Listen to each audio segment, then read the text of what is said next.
ما طاب لكم من النساء مثنى وثلاث ورباع فإن خفتم ألا تعدلوا فواحدة أو ما ملكت أيمانكم ذلك أدنى ألا تعولوا. صدق الله العظيم. وقال الله تعالى في شأن عبيده إن الله وملائكته يصلون على النبي يا أيها الذين آمنوا صلوا عليه وسلموا تسليما. اللهم صل على سيدنا محمد وعلى آله وصحبه أفضل صلاتك وعدد معلوماتك وبارك وسلم. محترم حاضرین معزز سامعین السلام علیکم ورحمۃ اللہ وبرکاتہ. سورہ نساء آیت نمبر 3 آیت نمبر 3 آپ حضرات نے سماعت کی ہے.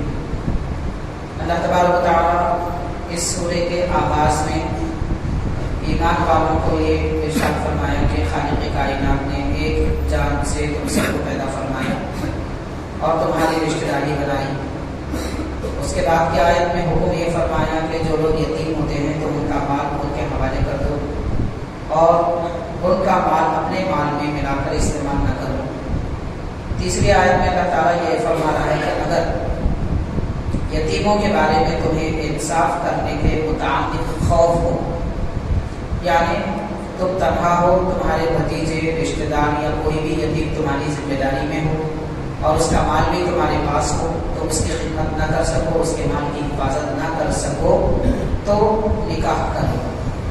اس سے یہ معلوم ہوتا ہے کہ انسان کی گھریلو زندگی مکمل نکاح سے ہوتی ہے. دین اسلام میں نکاح کی بھی بڑی فضیلتیں بیان کی گئی ہیں. حاضرین کرام، ہمارے دین میں نکاح کا تصور دراصل ایک سنت کے طور پر کیا گیا ہے، یعنی حضور پاک رحمۃ للعالمین صلی اللہ علیہ وسلم کی سنت مبارکہ. دیگر لوگوں کے پاس اور دنیا داروں کے پاس نکاح کا تصور یہ ہوتا ہے کہ وہ اپنی خواہش پوری کرنا چاہتے ہیں. اللہ تبارک و تعالیٰ نے نکاح کا نظام ایمان والوں کو اس لیے نہیں دیا کہ وہ اپنی خواہش پوری کرنے میں زندگی گزارتے ہیں، بلکہ اس لیے عطا فرمایا کہ وہ اپنی خواہش غلط طریقے سے نہ کریں. اس لیے نکاح کا نظام رکھا گیا. اگر نکاح کا نظام نہ ہوتا، رشتے کون سے جائز ہیں کون سے ناجائز ہیں اس کی کوئی پابندی نہ لگائی جاتی تو کسی کا بھی نسب باقی نہیں رہتا، سب کے سب بے نسب ہو جاتے اور رشتہ داریاں قائم نہیں رہتی. اور اس کا طبی اعتبار سے بہت بڑا نقصان ہے کہ جن سے نکاح نہیں کرنا ہے اگر ان سے کیا جائے تو بیماریاں پیدا ہوتی ہیں، اولاد صحیح نہیں ہوتی اور معاشرہ خراب ہو جاتا ہے، بے حیائی عام ہو جاتی ہے. جس طرح کے حیوانات اور جانوروں کے پاس کوئی نظام نہیں ہوتا، انسان سب سے بڑا عقل مند ہے، اس کے پاس کوئی نظام ہونا چاہیے اور وہ نظام دین اسلام کا دیا ہوا خاص طریقہ ہے. اس کے مطابق رشتے جو جائز ہے ان میں نکاح کرنے کا حکم دیا گیا ہے. اللہ تبارک و تعالیٰ یہ فرما رہا ہے کہ تم جو عورتیں تمہیں بھاجائیں اچھی نظر آئے، جن کے ساتھ رشتہ کرنا جائز ہے ان سے نکاح کرو. ایک مرد کے لیے کون سی عورت درست ہو سکتی ہے اور کیسے عورت اچھی ہے کیسے جانے، اس کے مطابق حضور پاک صلی اللہ علیہ وسلم نے ایک حدیث پاک میں 4 قانون دیے، 4 اصول عطا فرمائے. ارشاد فرمایا کہ لوگوں تم نکاح کرنا چاہتے ہو تو سب سے پہلے یہ دیکھو کہ جس سے تم نکاح کر رہے ہو اس کا دین کیا ہے. دین کو اختیار کرو. دین سے مراد ایمان، اسلام، یہ سب سے اہم بنیادی چیز ہے. ہمارے پاس دین اسلام میں اس کا تصور ہی نہیں ہے کہ اسلام کے سوا، مسلمان کے سوا کسی اور سے نکاح کر سکے. اگر کوئی کرتا ہے تو گنہگار ہے، جائز سمجھتا ہے تو بے دین ہے، کافر ہے. آج کل یہ بات اس بات کی ہوا زیادہ دی جا رہی ہے کہ کوئی بھی کسی سے بھی نکاح کر سکتا ہے. حاضرین کرام، قرآن مجید کہہ رہا ہے کہ ایمان والوں کے سوا کسی اور سے نکاح نہیں ہو سکتا. دوسری اہم بات، جو لوگ مسلمان کہلاتے ہیں ان میں بھی بہت سارے ایسے گمراہ فرقے ہیں جو قرآن و حدیث پاک سے بالکل ہٹے ہوئے، جیسے قادیانی خود ایک فرقہ ہے جو حضور پاک صلی اللہ علیہ وسلم کو معاشرہ خاتم النبیین نہیں مانتا اور نبی پاک صلی اللہ علیہ وسلم کے بعد کس کو بھی نعوذ باللہ نبی مان لیتا ہے، جبکہ قرآن مجید کہہ رہا ہے کہ ہمارے آقا صلی اللہ علیہ وسلم خاتم النبیین. نبی پاک صلی اللہ علیہ وسلم کے بعد کوئی نبی پیدا نہیں ہوں گے، یعنی حضرت عیسیٰ علیہ السلام آسمان سے تشریف لائیں گے لیکن کوئی نبی پیدا نہیں ہوں گے۔ یہ اہم قانون ہے، اس کا کوئی انکار کرتا ہے تو وہ بے دین ہے، کافر ہے۔ ایسے ہی بہت سارے ایسے گمراہ فرقے ہیں جو صحابہ کرام کے متعلق بدتمیزی کی باتیں کرتے ہیں، اور بعض ایسے فرقے ہیں جو اہل بیت کرام کے بارے میں بے ادبی کی باتیں کرتے ہیں۔ اس قسم کے فرقوں سے بھی نکاح جوڑنا درست نہیں ہے۔ بعض ایسے فرقے ہیں کہ وہ کفر کی حد تک پہنچے ہوئے تو ان سے بھی نکاح نہیں ہو سکتا۔ ہاں گمراہ ہیں تو نکاح تو ہو جائے گا مگر اس کا نقصان اٹھانا پڑے گا۔ بہرحال حدود بتائے گئے تو حضور پاک صلی اللہ علیہ وسلم نے فرمایا کہ دینداری سب سے اہم شرط ہے یہ نہیں۔ دوسرا اس کے بعد ارشاد فرمایا کہ تم یہ دیکھو کہ خاندان حسب اور نسب کیسا ہے۔ حسب و نسب کیسا ہے؟ خاندان سے مراد کیا ہے؟ خاندان سے مراد حسن اخلاق والے ہونا، باکردار ہونا۔ ایسے کہ کوئی دیندار لوگ شرابیوں کے گھر میں نکاح کر لیے اور سود خوروں کے گھر میں نکاح کر لیے، جن کے گھر میں حلال حرام کی کوئی تمیز ہی نہیں ہوتی، جو چاہے کر لیتے ہیں۔ ایسے مقامات پر اگر رشتہ داری جوڑیں گے تو رشتے جڑیں گے نہیں بلکہ ٹوٹ جائیں گے، ظاہری بات ہے۔ پھر فرمایا حضور پاک صلی اللہ علیہ وسلم نے کہ حسن و جمال کو بھی دیکھو، خوبصورتی کو بھی دیکھا جا سکتا ہے، اس کی بھی اجازت ہے۔ تو یہ چند اہم شرائط ہے، اس کو سامنے رکھنے کی اجازت دی گئی ہے نکاح کرنے کے لیے۔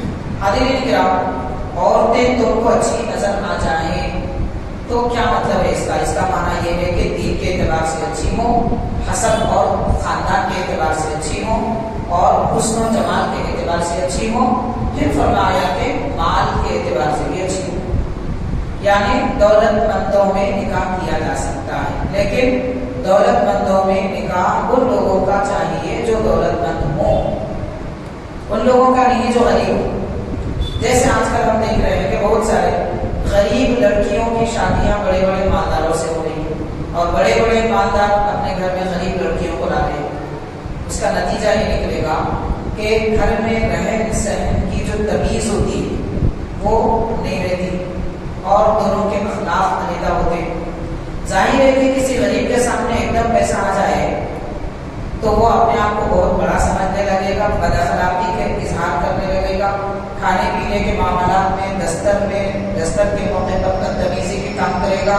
اس طرح جس کو بد تہذیبی بد اخلاقی کہتے ہیں، ہونے لگے کہ یہ کافیوں کی تربیت شروع سے نہیں کی جاتی، تو اس کا نتیجہ یہ نکلا گیا کہ رشتہ داری ٹوٹ جائے گی، حرص و حوث مال کی پیدا ہو جائے گی۔ کسی غریب کے پاس دولت نہیں ہے، بڑی دولت ایک دم دیکھنے لگے، جمع کرنے کی فکر ہوگی، چرانے کی عادت ہوگی، مانگنے کی عادت ہوگی، جس کے نتیجے میں میاں بیوی کے درمیان میں اختلاف ہو جائیں گے، طبیعتوں کا میدان نہیں ہوگا۔ اس لیے حضور پاک صلی اللہ علیہ وسلم نے فرمایا کہ تم مال کو دیکھ کر کے کرو، مطلب تم جتنے مالدار ہو اتنے ہی مالداروں میں کرو۔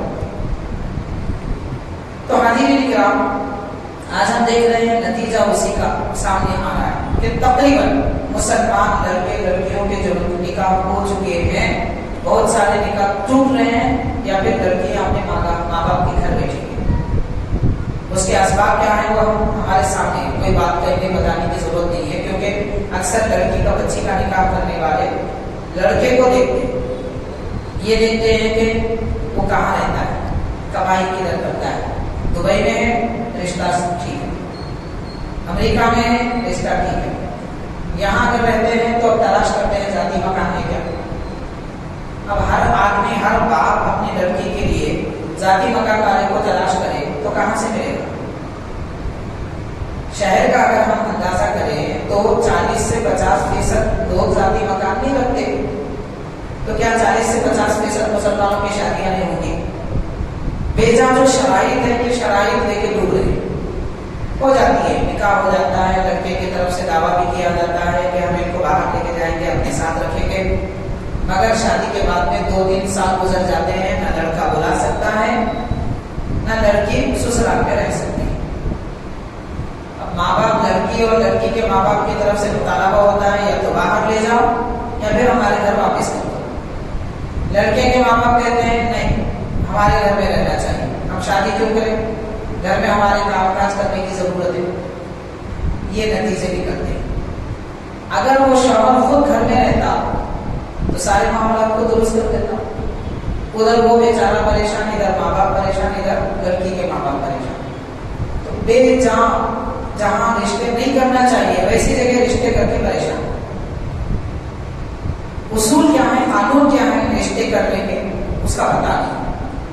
تو اچھی نظر آئے، لڑکیاں اچھی نظر آئے کا مطلب گھر کتنا بڑا ہے، پیسہ کتنا زیادہ ہے، یہ نہ دیکھو، بلکہ یہ دیکھو کہ دین کتنا اچھا ہے، کتنے عبادت گزار ہیں، کیسے اخلاق ہیں، کردار کیسے ہے.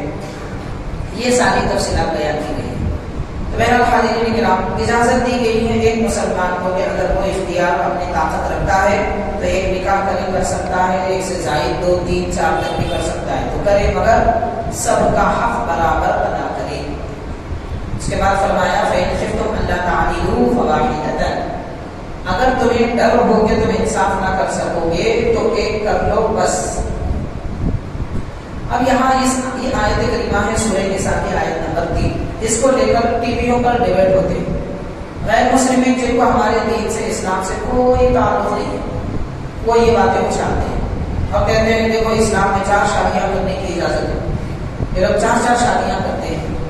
بڑے افسوس کی بات ہے، 4 شادیاں کون مسلمان کرتا ہے؟ پہلی بات تو یہ کہ کون کرتا ہے؟ شاید کہ 100 میں 1 آدمی بھی آپ کو ملے گا جس کی 4 شادیاں ہوں. بڑی مشکل سے 1-2-3% ایسے مسلمان ملتے ہیں جن کی 2 شادیاں ہوں گی. باقی جتنے مسلمان ہیں سب ایک ہی شادی کرتے ہیں. یہاں اجازت دی گئی ہے، کرنا فرض واجب نہیں کہا گیا، اجازت دی گئی. پھر کیا فرمایا؟ حق ادا نہ کر سکو تو ایک پہ اکتفا کرو. اب ظاہر ہے کہ ایک آدمی ایک بیوی کا حق ادا نہیں کر سکتا، کھلانا پلانا، گھر دینا، مال دینا، کپڑے دینا، یہ ساری ذمہ داریاں ایک کے بارے میں نہیں کر سکے گا تو وہ 4 سے کہاں حق ادا کر سکے گا؟ تو اسی لیے ایک کافی ہے فرمایا. اب یہ 4 تک کی اجازت کیوں دی گئی، یہ بھی بہت بڑا مسئلہ ہے. اس کو سمجھنے کے لیے میں 2-3 باتیں عرض کروں گا. سب سے اہم بات، حاضرین کرام، عام طور پر اس وقت بھی ویسے ہو رہا ہے، پچھلے زمانے میں بہت زیادہ ہوتا تھا کہ ایک حکومت کی دوسرے حکومت سے لڑائی جھگڑے ہوتے تھے. اب ہمارے ہندوستان کو لیجیے، ایک زمانہ پہلے یہاں پر ہر گاؤں کا ایک بادشاہ، ایک راجا. یہ راجا اس سے لڑتا، وہ راجا اس سے لڑتا، یہ ریاست والا اس سے لڑائی کرتا. بیچ میں جتنے جنگ میں رہنے والے سب مرد ہوتے، مرد مارے جاتے. جب مرد مر جاتے تو عورتیں بیوہ رہ جاتی. تو ایسے مواقع پر کہ عورت بیوہ نہ رہ جائے، اس کے بعد بچوں کی پرورش کرنے کی ذمہ داری اس پر نہ آ جائے، اور لڑائیوں جنگوں کی وجہ سے جو مردوں کا خاتمہ ہوتا تھا، تو زندہ رہنے والوں کو اجازت دی گئی کہ تم 1 سے زائد نکاح کر کے دوسروں کو سہارا دو. تو زیادہ 4 تک نکاح کرنے کی جو اجازت ہے یہ بیوہ اور بے سہارا عورتوں کو سہارا دینے کے لیے تھا. لیکن کم عقل، بیوقوف، نادان لوگ، اب ظاہر ہے کہ دل میں جو گندگی ہوتی ہے نا وہ زبان میں آتی ہے. تو ان کے دلوں میں گندگیاں ہیں، برائیاں ہیں، سوچتے ہیں تو ایک دم نیگیٹو سوچ، بس الٹی بات. تو یہ سوچتے ہیں، دل میں جو ہے وہی زبان پہ آتی ہے اور سوال کر لیتے ہیں. مسلمان بڑے وہ ہوتے ہیں، خواہشمند ہوتے ہیں، 4 شادیاں کرتے. دراصل آپ کے دل میں خواہش ہے، اس لیے آپ دوسروں پہ الزام لگا رہے ہیں. خود اپنی خواہش پوری نہیں کر سکتے، اس لیے دوسروں پہ الزام لگا رہے ہیں. دوسری بات آگے میرے کرام، حدیث شریف میں آتا ہے قیامت کے قریب ایسا حال ہوگا کہ عورتوں کی کثرت ہوگی اور مرد قلیل ہوں گے. کم ہوں گے، کتنا زیادہ؟ حدیث پاک میں آتا ہے کہ ایک مرد 50 عورتوں کی دیکھ بھال کرتا ہوگا. اب اندازہ کیا جائے کہ عورتوں کی کتنی کثرت ہوگی، مرد کتنے کم ہوں گے. اب ظاہر ہے کہ اس میں بہت سارے اس کی پرورش میں رہنے والے ہوں گے. لیکن ایسے موقع پر ایک مرد کو 4 نکاح کرنے کی اجازت دی جائے تو پھر وہ 4 کی ذمہ داری خود سنبھال لے گا. وہ 4 بیویاں اس کی 50 دوسری خواتین کو سنبھال سکے گی، ان کے کھانے پینے وغیرہ کا انتظام کر سکے گی. اس لیے اجازت دی گئی ہے. تو یہ اجازت ہے، فرض واجب نہیں ہے. اس مسئلے کو بھی سمجھنا، اور اس پر جو اعتراضات ہوتے ہیں بھی جاننا ہمارے لیے ضروری ہے۔ اکثر ہوتا یہ ہے کہ لوگ غیروں کے اعتراضات کو سن لیتے ہیں مگر دین اسلام کی کیا حکمتیں ہیں نہ وہ جانتے ہیں نہ پوچھتے ہیں، شک میں پڑ جاتے ہیں۔ اس لیے ہمیں شک میں نہیں پڑنا چاہیے۔ اس کے بعد فرمایا تو ایک پر اکتفا کرو، اگر ایک آزاد عورت نہ ملے تو باندیوں کا زمانہ تھا، اس زمانے میں فرمایا کہ تم باندی سے بھی نکاح کر سکتے ہیں۔ ذالک ادنیٰ اللہ تعالیٰ، یہ حکم تمہیں اس لیے دیا گیا ہے تاکہ تم زیادتی نہ کر بیٹھو، آگے نہ بڑھ جاؤ۔ پھر فرمایا وآتوا النساء صدقاتهن نحلہ۔ دین اسلام میں ایک خاص بات ہے کہ جب نکاح ہوتا ہے تو مہر دیا جاتا ہے۔ حاضرین کرام، مہر جو حضور پاک صلی اللہ علیہ وسلم امہات المؤمنین کو دیے ہیں وہ تقریباً 400-800 تولہ چاندی سونے کی مقدار ہوتی تھی۔ اتنی بڑی مقدار میں مہر حضور پاک صلی اللہ علیہ وسلم نے دی ہے، اور صحابہ کرام بھی ایسی بڑی مہر کی بڑی مقدار دیتے ہیں۔ اب آج کل جیسے ہمارے پاس 20,000 50,000 یہ مہر دیا جاتا ہے، اس کی کوئی قدر نہیں، لیکن مہر دیتے اتنا کم ہے، جہیز بے حساب لے لیتے ہیں۔ 10 لاکھ کا جہیز دیتے ہیں تو 25,000 روپے مہر دے دیتے ہیں، لیکن مہر کی مقدار زیادہ ہونی چاہیے۔ یہ ہمارے دین کی خاصیت ہے کہ جب مرد عورت سے نکاح کرتا ہے اسے مہر دیتا ہے، مہر دے کے جو مالدار نہیں تھی اسے مالدار بنا دیتا ہے۔ اب ظاہر ہے کہ 400 تولے چاندی یا 400 تولے سونے دیں گے تو ماشاءاللہ اس کی مقدار لاکھوں تک پہنچ جائے گی۔ ایک ہی دن میں عورت لاکھوں کی مالک ہو جاتی ہے۔ اس کے بعد اگر مان لیجیے اتفاقاً کہ شوہر کا انتقال ہو جائے یا نکاح ٹوٹ جائے تو وہ عورت غریب نہیں رہتی، وہ خود اپنی اور اپنے بال بچوں کی پرورش کر سکتی ہے۔ اس لیے ہمارے پاس مہر کی مقدار مقرر کی گئی ہے اور مہر دینا لازم کیا گیا ہے، کوئی اور وجہ نہیں ہے۔ باقی دوسروں کے پاس آپ یہ سب چیزیں نہیں دیکھیں گے، ان کے برابر بے حساب چیزیں ملیں گی، لیکن نبی پاک صلی اللہ علیہ وسلم نے جو قانون دیا وہ بڑا نرالا ہوتا ہے، اس کی حکمتوں کو سمجھنا ہوتا ہے۔ تو فرمایا حضور پاک صلی اللہ علیہ وسلم کہ تم عورتوں کو اپنا مہر دو اور یہ تحفے کے طور پر ہے۔ مطلب یہ ہے کہ مہر دے دیے تو وہ ان کا ہو گیا، تمہارا حصہ نہیں۔ جیسے آج کل جو ہوتا ہے کہ دلہن کو بے حساب سونا لوگ دے دیتے ہیں کہ 10 تولے کا ہار، وہ فلاں یہ فلاں چیزیں سب دے دیتے ہیں۔ جیسے دلہن گھر میں آ گئی نوشا کی آنکھ سب لے کے رکھ لیتے، اپنے پاس رکھ لیتے، اور یہ بولتی ہے میرے بچے کا ہے۔ آپ کے بچے کا تھا تو آپ دیے تھے، لوگوں کو بتانے کو دیے تھے یا جھوٹی تعریف کرنے کو دیے تھے۔ جب کوئی چیز کسی کو مہر میں یا پھر تحفے میں دے دی جاتی ہے وہ اسی کی ہو جاتی ہے۔ تو لڑکے کو جو سونا دیا گیا ہے وہ لڑکی کا ہی ہوتا ہے، اس پہ شوہر کے ماں باپ کا حق نہیں ہوتا۔ اس بات کو نہیں سمجھ پاتے لوگ، اس لیے پہلے دن سے گھروں میں نااتفاقی ہوتی ہے۔ دوسری طرف زیادتی یہ ہوتی ہے کہ بعض لڑکیاں تیز ہو جاتی اور وہ دیا ہوا سونا اپنی ساس کے حوالے نہیں کرتی، بلکہ ساس کو اس کے کمرے میں داخل ہونے بھی نہیں دیتی۔ یہ بھی غلط نتیجہ نکلتا ہے اور اس سے دراڑیں پیدا ہو جاتی ہیں، رشتے ٹوٹ جاتے ہیں۔ اسی لیے میانہ روی اور اعتدالی حالت کے ساتھ زندگی گزارنے کی ضرورت ہے۔ اللہ تبارک و تعالیٰ نے فرمایا تم اپنی عورتوں کو مہر دیا کرو تحفے کے طور پر۔ فَإِنْ تِبْنَ لَكُمْ عَنْ شَيْءٍ مِّنْهُ نَفْسًا، اگر کسی چیز کے دینے سے زیادہ کو تمہیں بہتر لگے، یعنی تم کو اگر اپنی اہلیہ سے زیادہ محبت ہے تو تحفہ دینے میں کوئی قباحت نہیں ہے۔ فَكُلُوهُ هَنِيئًا مَرِيئًا، اور اللہ تعالیٰ جو بھی نعمت تمہیں دے اسے اس حالت میں کھاؤ کہ وہ تمہارے لیے فائدہ بخش اور حلق میں آسانی سے اترنے والا ہے۔ وَلَا تُؤْتُوا السُّفَهَاءَ أَمْوَالَكُمُ الَّتِي جَعَلَ اللَّهُ لَكُمْ قِيَامًا۔ ابھی آنے والی اس آیت پاک میں آیت نمبر 5 میں یہ بتایا جا رہا ہے کہ لوگوں جو لوگ بے وقوف ہیں ان کو مال مت دو۔ یہ ان لوگوں کے بارے میں کہا جا رہا ہے کہ جو یتیم لڑکے ہیں، یتیم اولاد ہے، یتیم اولاد بھی ان کی اپنی جائیداد ہے یا ان کے پاس مال و دولت ہے اور ان کے پاس اتنی عقل نہیں ہے کہ وہ اپنے مال کا صحیح استعمال کر سکیں۔ اس دور میں تو بڑے بڑے عقل مندوں کو بھی عقل نہیں ہے کہ مال کیسا استعمال کریں، صرف کیسے کریں۔ اس لیے ہم دیکھتے ہیں کہ ہمارے پاس اہل اسلام کے گھرانوں میں جو شادیاں ہوتی ہیں ان شادیوں میں لاکھوں روپئے پانی کی طرح بہا دیے جاتے ہیں، بے مقصد خرچ کر دیا جاتا ہے، کوئی فائدہ نہیں، صرف دکھاوا، شو پٹ اپ جس کو کہتے ہیں، بس صرف دکھانے کی خاطر لاکھوں روپئے خرچ کر دیتے ہیں۔ کیوں؟ عقل نہیں، عقل ہوتی تو پیسے کا صحیح استعمال کرو۔ قرآن مجید تو کہہ رہا ہے کہ جو یتیم بچے جن کے پاس عقل نہیں ہے تم ان کو بھی ان کے حوالے اپنا مال مت کرو اگرچہ کہ وہ بڑے ہو جائے، بلکہ تم خود ذمہ دار بن جاؤ۔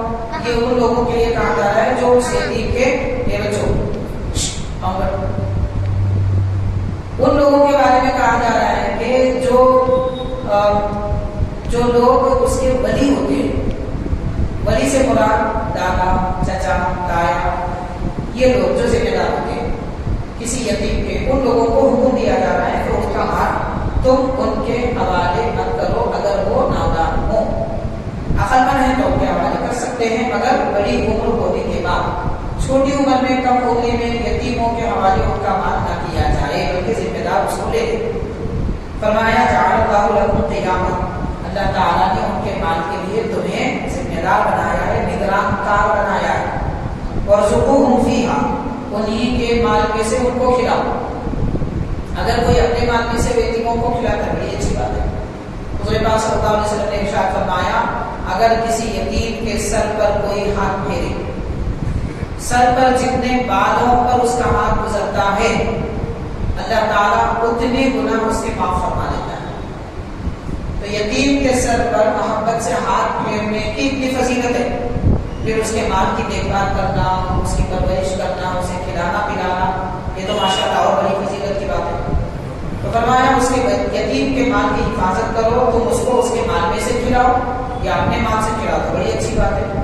وکسوہم، اور انہیں کپڑے بھی پہناؤ، یعنی یتیم کو یتیم کی طرح رہنے نہ دو، عام بچوں کی طرح ان کی زندگی بہتر بناؤ۔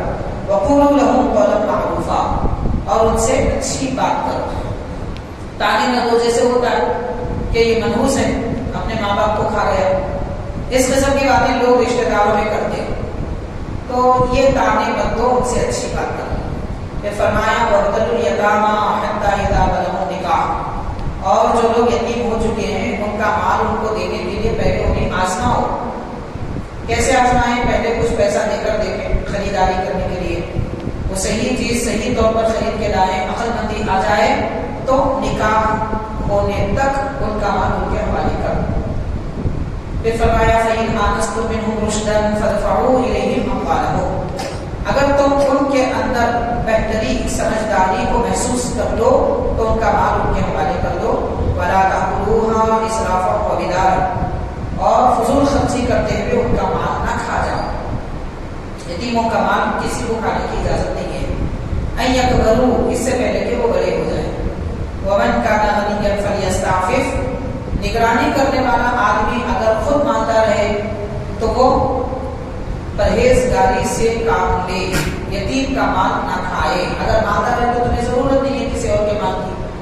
وَإِنْ كَانَ فَقِيرًا، اور اگر وہ ذمہ دار آدمی یتیم کے مال کی دیکھ بھال کرنے والا خود غریب ہو، فَلْيَأْكُلْ بِالْمَعْرُوفِ، تو نگرانی کرنے کے لیے جتنا معاوضہ لگتا ہے، جتنی اس کی فیس لگتی ہے اس کے حساب سے تم لے سکتے ہیں اس کے مال میں سے، یہ اجازت دی گئی ہے، کیونکہ نگرانی کرنے کے لیے وقت لگے گا اور ذہنی طور پر تیار ہونا پڑے گا، تو اس کے اعتبار سے جتنا خرچ ہو سکتا ہے ویسا استعمال کر سکتے ہیں۔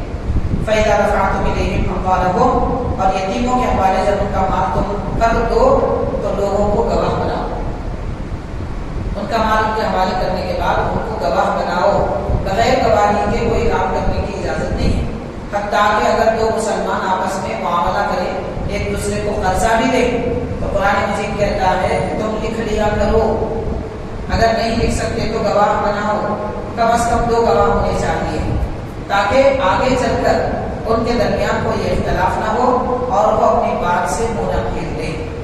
یہاں تک کہ علماء کرام نے یہ لکھا ہے شوہر اپنی بیوی کو مہر دے رہا ہے تو مہر دینے کے وقت میں بھی 2 گواہوں کو رکھنا چاہیے تاکہ لوگوں کو معلوم ہو جائے، آئندہ کوئی دعویٰ نہ کر سکے، شوہر یہ نہ کہہ سکے کہ نہیں دیا تھا مگر دے دیا میرا، کبھی بھی یہ نہ کہہ سکے کہ دیا شوہر دیا تھا مگر یہ نہیں دیا میرے گواہ رہیں گے تو مسئلہ جھگڑے کا نہیں رہے گا، اس لیے گواہوں کے ساتھ کام کرو۔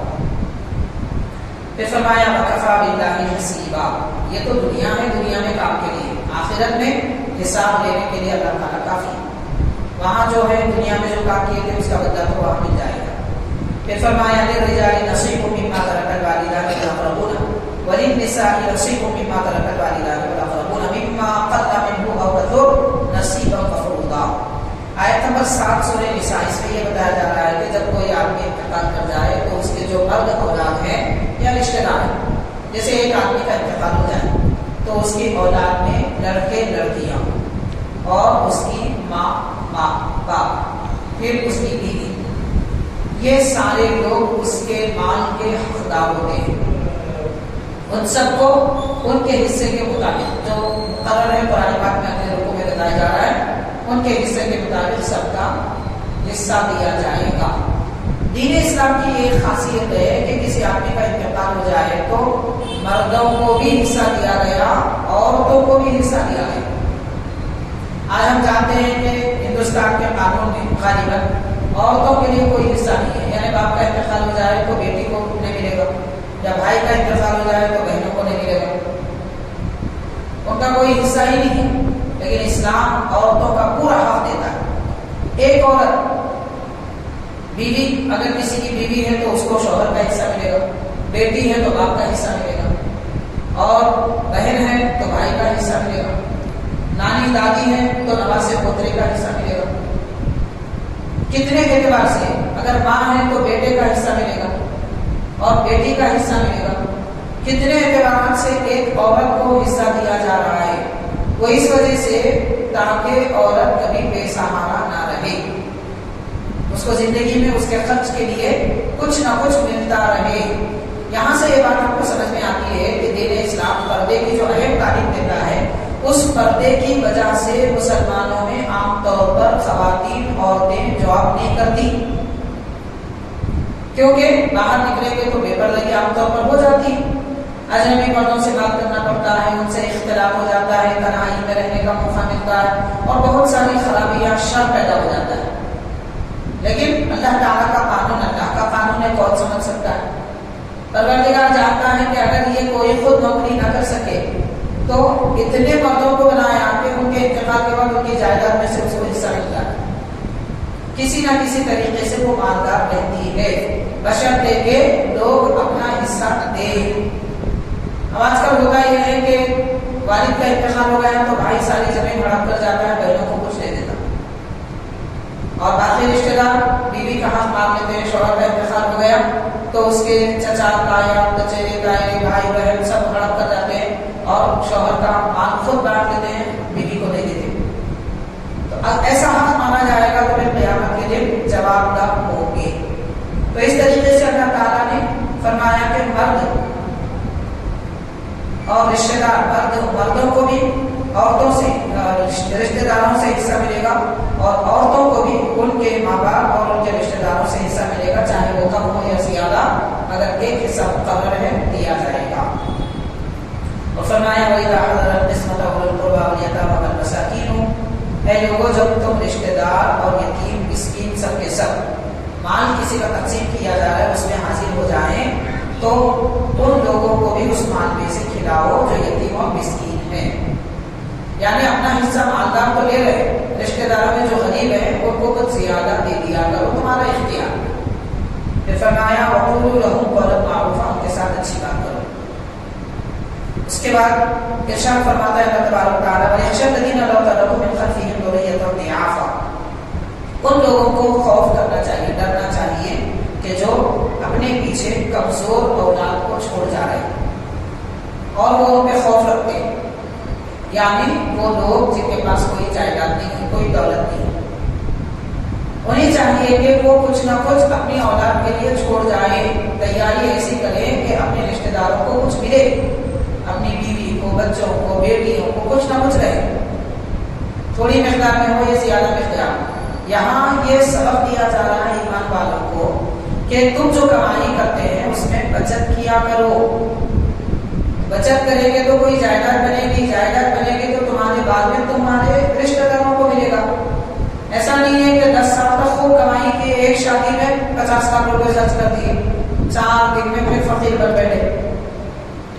یہ جو بے وقوفی کے کام آج ہم کر رہے ہیں اس کی طرف توجہ دلائی جا رہی ہے. عالمین کرام، بات اگر مسلمان کی شادی کی آتی ہے تو میں ایک بات اکثر عرض کرتا ہوں، صرف 5,000 روپئے کسی لڑکے کے پاس ہے تو اس کی شادی ہو جاتی ہے. آپ بولیے کس کے پاس 5,000 روپئے نہیں ہے؟ پھر کیوں ماں باپ اپنے بچوں کے لیے انتظار کر رہے ہیں کہ وہ بڑی کمائی کرے گا، بڑی نوکری کرے گا، 80,00,000 روپئے کمائے گا تو ہم شادی کریں گے. حق دینا کیا ہے؟ کم از کم 1,500 سے 2,000 روپئے مہر میں دینا ہے. جو رشتے دار نکاح خانے میں آئے ہوئے ان کو کچھ پلانا ہے، کھلانا ہے. بس سارا کام ختم ہو گیا، نکاح مکمل ہو گیا. اب کیا چاہیے؟ رہی بات لڑکی کی، اسے تو کچھ دینا ہی نہیں ہے، اس کو تو لینا ہے، نکاح میں اس کو لینا ہے. تو جہاں دینا نہیں ہے وہاں پہ سب سے زیادہ دینے کا ماحول بنایا گیا، اور جہاں دینا ہے وہاں لینے کی عادت بنا دی گئی. نظام خراب کر دیا گیا. اگر اس نظام پر، دین اسلام کے نظام پر لوگ واقعات لوگ کہتے ہیں سنت کے مطابق نکاح کریں گے، کیا مسجد میں نکاح کرنا یہی سنت ہے؟ کم خرچے میں شادی کرنا سنت نہیں ہے. اور جو حضار محفل ہے ان کو مختصر سا کھلا دینا، بڑی دعوتیں نہیں کرنا، یہ سنت نہیں ہے. زیادہ سے زیادہ نبی پاک صلی اللہ علیہ وسلم نے 2 بکریاں ذبح فرمائی. صحابہ کرام نے بعض اوقات اونٹ ذبح فرمائے لوگوں کے لیے کھلانے کے لیے. تو بڑی اس سے بڑھ کر اور کیا چاہیے؟ تو بہرحال حاضرین کرام، نکاح دین اسلام میں بہت آسان ہے. اگر آدمی بچت کرے گا تو اس کے بعد، زندگی کے بعد اس کے رشتے داروں کو کچھ نہ کچھ حصہ ملے گا. اللہ تبارک تعالیٰ فرما رہا ہے کہ جو لوگ ڈرتے ہیں کہ میری اولاد کمزور اور ایسے ہی رہ جائے گی، وہ اللہ تعالیٰ سے ڈرے، اللہ تعالیٰ سے ڈرے، یعنی اللہ سے ڈر کر حلال کمائی کمائیں اور فضول خرچی نہ کریں. ایک صحابی حضور پاک صلی اللہ علیہ وسلم کی خدمت میں حاضر ہوئے، عرض کیا کہ یا رسول اللہ، میں چاہتا ہوں کہ میرا سارا مال اللہ کے نام خرچ کر کے چلا جائے اور کچھ بھی باقی نہ رکھوں.